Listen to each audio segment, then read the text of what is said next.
Channels ডিজিটালে আপনাদের স্বাগত জানাচ্ছি। আমি সুমন। আমি যে জায়গাটি দাঁড়িয়ে রয়েছি বন্দর উপজেলা লাঙ্গলবন তীর্থস্থান কালীঘাট এলাকায়। স্থানোৎসব উপলক্ষে জেলা প্রশাসনের পক্ষ থেকে সকল ধরনের প্রস্তুতি ও নিরাপত্তা ইতিমধ্যে সম্পূর্ণ হয়েছে বলে জানিয়েছেন জেলা পুলিশ সুপার প্রত্যুষ কুমার মজুমদার। হিন্দু ধর্মাবলম্বীদের মহা অষ্টমী তীর্থস্থান লাঙ্গলবন্দে আজ রাত 2:08 লগ্ন শুরু হয়ে এবং শনিবার দুপুর 12:51 শেষ হবে এই দুদিনব্যাপী মহা অষ্টমী স্থানোৎসব। হে মহাভাগ ব্রহ্মপুত্র, হে লোহিত আমার পাপ হরণ করো, এই মন্ত্র উচ্চারণ করে পাপ মোচনের আশায় পুণ্যার্থীরা আদি ব্রহ্মপুত্র নদে স্নানে অংশ নেবেন। স্নানের সময় ফুল, বেলপাতা, ধান দুবলা, হর্তকি ডাব, আম পাতা ইত্যাদি পিতৃকুলের উদ্দেশ্যে নদের জলে তর্পণ করবেন তারা।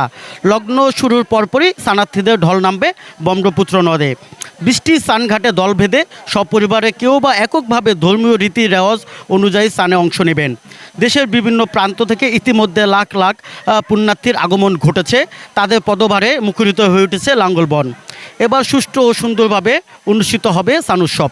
পার্শ্ববর্তী দেশ ভারত, শ্রীলঙ্কা, নেপাল থেকেও দর্শনার্থীরা লাঙ্গলবন স্নান উৎসবে অংশ নিয়েছেন বলে স্নান উদযাপন পরিষদ সূত্রে জানা গেছে। আমি কথা বলেছি জেলা প্রশাসক জাহিদুল ইসলাম মিয়ার সাথে।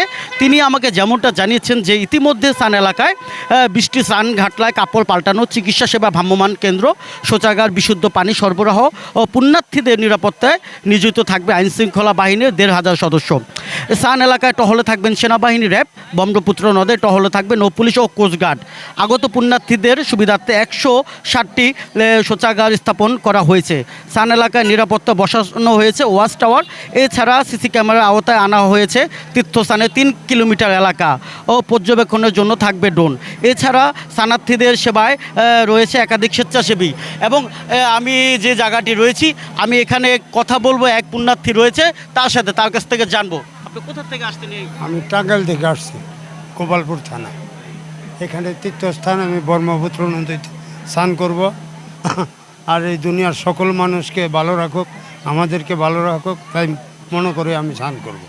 এবার প্রশাসনের পক্ষ থেকে নিরাপত্তা ব্যবস্থা নিরাপত্তা ভালো দেখছি, খুব ভালো দেখছি। কোনো ধরনের হয়রানি বা কোনো না না না সমস্যা রয়েছে? না না ওইরকম কোনো সমস্যা। আপনি প্রতি বছরই আসেন? হ্যাঁ, প্রতি বছরে আসি।